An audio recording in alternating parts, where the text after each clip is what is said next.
this, and then we got to the main event, Josh. Yes, sir. The match, I was kind of curious how they were going to handle it because they allotted a lot of time. I think the match started right on time at 10 o'clock. And I was thinking, like, oh my God, they were out. What are they going to do? This is going to be crazy. And it wasn't as crazy as I thought it was going to be, but it was very skillfully and masterfully done. It still ended a little bit early because they still had a lot of stuff at the end too. So it wasn't exactly an hour. It's still about 40 minutes or something like that. I'd say more closer to 40. Yeah, I said 45, 40. Oh, okay. Yeah. So I do think it was about that. Yeah, but they did have a lot of time. So yeah. Yeah, there were certain things like even with the bloodline rules, the interferences they were really brief. Lackluster. Yeah, they were lackluster and brief. Like somebody can't. That reminds me. This is bloodline rules. This is what Roman should have did. The orchestra come out. Solo has a chair. Jimmy has a chair. The Rock behind you has a chair. Walking down to the ring. The belt. Yeah, the belt and a chair too. Paul has the belt. They walk down to the ring. Ding ding. We hit this with a chair numerous times. You pin him. We're good. That's bloodline rules. Fuck all that surprise. Like we know you gonna come. Let's come down and stay at ringside because you know you're gonna. Like, come on, man. It was crazy because I saw. Just like I said, the interference, I was not impressed with how they played. They were sequential and they escalated and they just one at a time. They just didn't do it for me. Like the Jimmy one, I'm glad, but Jay came out there and then with Solo's interference, I knew it was gonna happen because the way the camera was set up, you couldn't see where Solo was coming. What gave it away was Cody looked as hell, going slow as hell, and then like. Yeah, come on, Solo, where you at? He looked the wrong direction. Yeah, and that's what made me like when he turned his head. I knew Solo was coming. Yeah, and then he turned his head the other way, and then he got the spike. Yeah, yeah, come on. Like he was taking forever to do that last one too. Anyway, so I mean, that was like, somebody's about to interfere. We know this. Yeah, that was. It was just they came in there and they got dealt with so quickly. Yeah, and. It was almost like it was premeditated. Almost, it didn't really have the sense of urgency. Like the match before the interference was really great. I was about to say that before all the interferences, the match was really great, and Roman was really good during that match. Like, Cody was great too, but Roman was like, I don't know, he just keeps reminding you like, this is why I only wrestle twice a month. Like, twice a month? Shit, once a month maybe. Only at pay-per-views. Maybe once a quarter. Oh yeah, you know, Josh, you're being very liberal. Yeah. with the Rock, with Roman here. Yeah, but yeah, he was really good during the match. Like just feeding the crowd. Paul at ringside was great too. It was just it was really good. Yeah, that was great. But the interferences, like I said, it was just strange to me. There's a few things I did have of note there. It was I really like Roman's character where he breaks the fourth wall, he acknowledges things. Funny I said acknowledge. But when he hit Cody with the crossroads, that really got me out my seat. That was funny. He was like he was talking to Paul, he said, of course he kicked out of that. Can't beat anybody with that. Can't beat anybody with that damn move. I was dying, bro. Effective crossroads. That move nobody lost. I was like, yeah, but is he wrong though? Because just think about it. I love Cody Rhodes, but one thing that he suffers from is he's kind of like John Cena, but worse. Because his finisher is so watered down. You know how John Cena usually has to hit him with one attitude adjustment, then he'll roll through and get him another one, and then he'll pin him sometimes. But at this rate, John Cena in the twilight of his career, an attitude adjustment, you'll kick out of that. It's pretty much like getting put into like a headlock or something like that. It doesn't have the power unless it's Solo Sikoa interfering in a bloodline match at WrestleMania Night 2. In that case, it'll put you down for the rest of the night. But you was mentioning Bailey's finishing move. I was about to say Cody need to get a new finishing move because he has to do that 3 times. But it's cool. Don't get me wrong, I love the crossroads, but why does he need to hit it 3 times every time? That was like, yo, I see why you lost the match last year. You trying to do this shit 3 times. You got a weak ass finisher. Yeah, like I see why you can't win. Shit. When the last time you seen the Undertaker hit 3 tombstones? Exactly. I mean, at most you saw him hit 2, and that, like if he hit 2 tombstones on you in sequence, all right, you were gonna rest in peace. Yeah. But anytime you need to hit your finisher 3 times, and he's done that in several matches at pay-per-views, and I think he's even hit it in sequence. Maybe not 3. I think he's done it twice in a row on a regular Monday or Friday night match. He definitely has one of the most unprotected finishers in all of wrestling, and it irritates the living you know what out of me, and to no end. But I really do like Roman when he was talking trash about his finisher, because he acknowledged something that Roman he connects with the audience in a way that, like, he'll trash talk and he'll be looking at the camera, but he'll say things that we're thinking. Yeah, I was dying when he said, "Man, nobody can win with that move." I was dying. I was like, "Yeah, this guy's too good." He's like, "Of course I didn't win with that move. Nobody can win with that move." And then he gets beat by it. But yeah. How many times did Cody actually hit that move? Because I think in that match he at least hit it like 6 times. Yeah, he did it before Jay intervened, and then before Solo intervened. So he probably hit it more before that too. But well, he hit it twice before Solo, and then Solo gave him a spike before he hit the 3rd. Yeah, so probably 6 at least. Yeah. That's inexcusable, John. I can't think of a single scenario where you need to hit your finisher 6 times in a match. Unless you're trying to kill someone. Yeah, it's crazy. And but I like the match though before all the cameos though. The cameos. I'm glad you said that. Those were not interferences. Those were cameos, especially Seth Rollins. Seth Rollins did what all the f was Seth doing? Oh my God! Seth Rollins. I don't know, because I was stunned. I was thinking, like, what did he actually do? I guess he offered a distraction, because he came out in the Shield gear, and I heard the music, and he took so long to get there. He seemed late. That's what I think. I was like, what the f is going on? Like, is he supposed to sneak somewhere? He coming from the sky? Like, what the f? And what happened? Didn't he have a chair, and then somebody hit him? Yeah, Roman came out in the ring from out of nowhere and did a super, and like it hit it with a Superman punch or something, I think. Or he did it or hit him somehow, but he had a chair with him though, and he got hit with the chair. I was like, what the f was that for? Yeah, that was just weird. I guess he had to show up. He had an obligation, but I do like it. It did go a long way, because it solidified Seth as more of a. If they continue to go down the babyface route, that definitely does build some more, as a leverage character, like how he's willing to go to bat and stand up for what he believes in, and also help people that he's committed to. I just hope they don't turn him. I like Seth more as a heel, but just because of how they're treating him now, when he comes back from the time he's taking off, they don't need to turn him heel right away. I mean, I think he should be a face for another year, and then have a meaningful transition to being a heel, just because his character development there was really.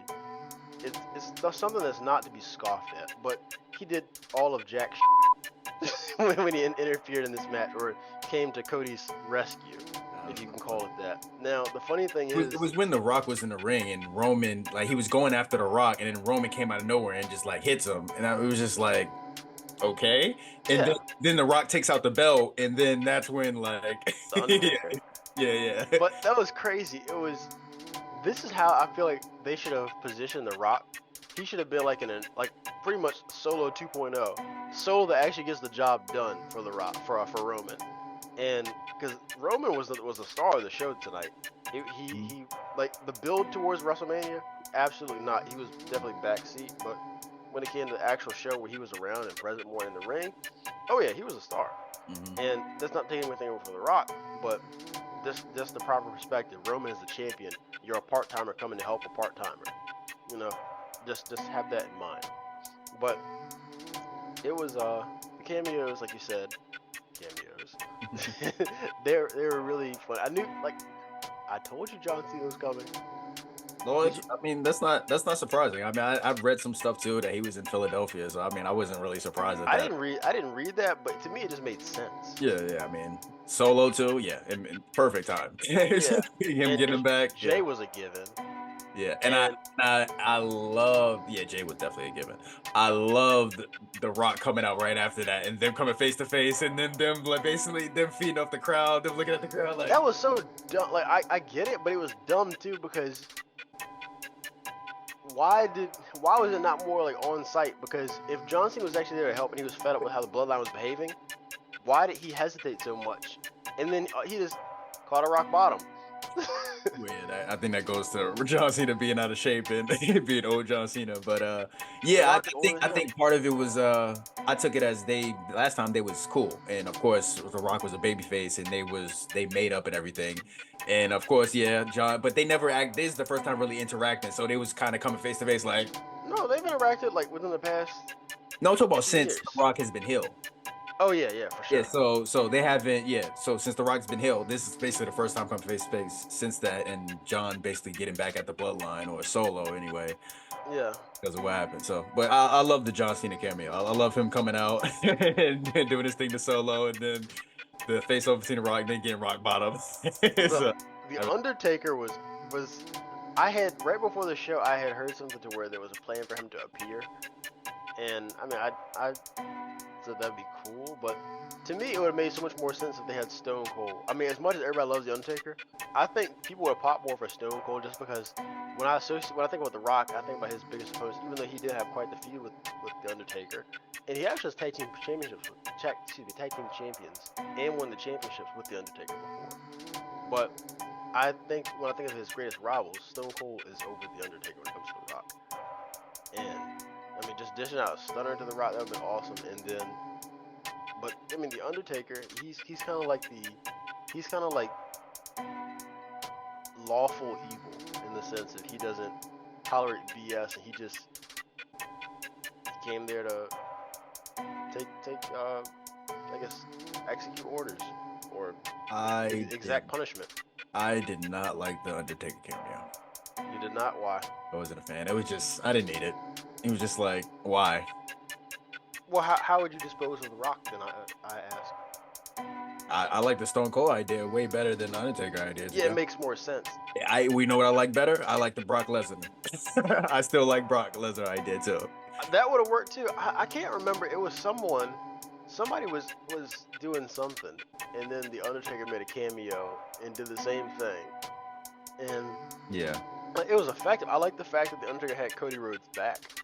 It was really dope. Like, I would never, just from a storyline perspective, I try to think like, what history does the Undertaker have with the Bloodline or anything like that? Like, he definitely, Roman beat him at WrestleMania, and then him and Roman actually had a pretty bomb ass tag team match. It was one of Undertaker's last matches. Do you remember they called themselves the Boneyard Dogs? That was a tag team. They fought Shane McMahon and Drew McIntyre and beat them. And it was one of Undertaker's better last matches. But yeah, I just really the connection wasn't there for like how the Undertaker fit there. It was pretty much they just got a legend, just an arbitrary legend to fit in there. Yeah. He really didn't have any ties to the storyline. But I mean, it's Mark Calloway. Everybody loves the Undertaker. I don't have any complaints about that. I just wanted to know, what did he do to The Rock? Because he chokeslammed him, the lights went off, and The Rock was gone. He was not in the ring at all. Yeah. He was Nobody was there. Jimmy and Jay with that sorry spear. Look, they get worse every time he does it. How do you do something and get more reps and they get worse? Because he was running at Jimmy, and then he slowed down, and then he just kind of like nudged him, and they fell out through the tables. I think they didn't want to go too far over the tables, so I think they were trying to get it right to go down to the table instead of like. So I think that's why. If that's a concern, you need to figure something else out. Because it just, his spear already looks bad enough, and then when you hit the spear going at the speed of a snail, and then you're out for the rest of the match. It'd be different. I would have much rather saw Jay come out there and him fighting Jimmy, and they're brawling and they act like they leave the arena. Like, you see them fighting and going to the back, and then you just don't see them. That would make more sense. As opposed to them falling through a table laying there for 30 minutes. Because that was a long-ass match. Same thing with Solo. Solo got the attitude adjustment with FU. He was out forever. The Rock got that choke slam, and I guess he got drugged to Hades. he escaped because you said he helped Roman to the back. Yeah, he literally appeared when you saw Roman after Cody won. Roman was like going to the back, like Broke was like helping him up and everything. So I was like, where did he come from? Yeah, maybe he's taking him to hell with him. The Undertaker had an extra spot for Roman. I was just baffled in like how they executed the cameos, but I like how they leveled the playing field. They neutralized all the threats, and then it became a one-on-one match again. Yeah. And just my last thing that I had was, how did Cody Rhodes really need to hit his finisher 3 times every PLE? It's just, if he actually used the trifecta of Crossroads with more, how do I say this? More discernment. He was a little bit more careful with his placement. Like, if they built the finisher and made it protect, because there's certain moves that people don't kick out of. Like Baron Corbin, his finisher, the deep six. For the longest time, is his finisher the deep six? He has a few different moves. But anyhow, Baron Corbin's finisher, whatever it's called, nobody had ever kicked out of it for a long ass time, like ever. And I think Drew McIntyre was the first person to kick out of it, and it was at the Wrestlemania match one year. And they didn't make a big deal about that. And so that's what I mean about like a protected finisher. Certain things, a finisher's a finisher. It should be a big deal when somebody kicks out of it. It shouldn't just be like, oh, I know that you're going to have to hit 3 more of those. Because at that point, then why don't you just get a different move, Bailey? But Cody's by far the worst offender. I would love to see him evolve more as a wrestler. I'm kind of curious where his storyline, his arc is going to go now that he has the championship, and who he's going to fight and have as a contender. I could see him after the draft fighting Gunther for sure. I think Gunther's definitely going to mix it up with him. What other heels would you say? Because Roman's going to take some time off, apparently. The Rock is going to take some time off. Who could you see mixing it up with?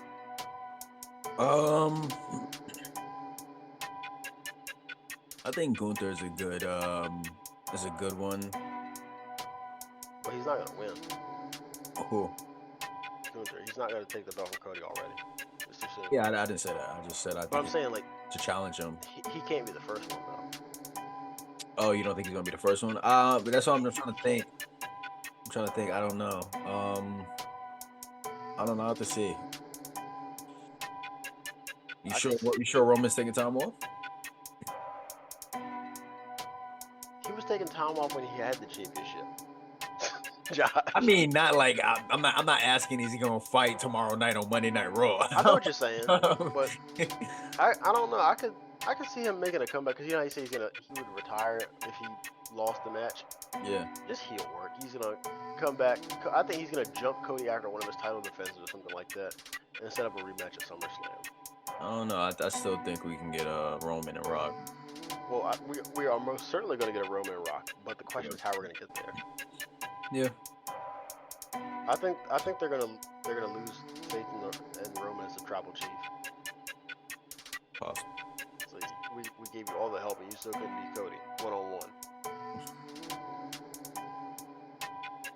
At what point during the match, last thing, at one point during the match did you feel that Cody, we both predicted that Cody's going to win, but at what point during the match did you think, like, oh, okay, Cody's definitely winning this? When they dispatched Jimmy so quickly, because I knew that it was a pattern. I knew that was the first, because there's more people, and there's I knew that Solo was next, and then The Rock was next. It was just a matter of who was going to take care of him. That's all it was. I think the segment with Solo, the whole thing where he spikes him, he kicks out. I was like, okay, that's one. And then he spikes him, he drags Roman over there. He kicks out or something. And then he does something else and he kicks out again. I was like, yeah, he's winning. The spike and the spear combination. Yeah. That's actually a really neat finisher but it was actually really interesting character development, I will say, from Solo, when he was telling Roman to finish him. Yeah. Like, and Roman was in the corner. He's like, I know. I could see that's what's gonna happen. I think The Rock they're gonna confront Roman later on. They're gonna have like a tribal court, kind of like they did before in one of the previous segments, and pretty much say that the family tribe, the tribal council, they've lost faith in Roman, and then he's gonna turn around and Solo's gonna hit him with a spike.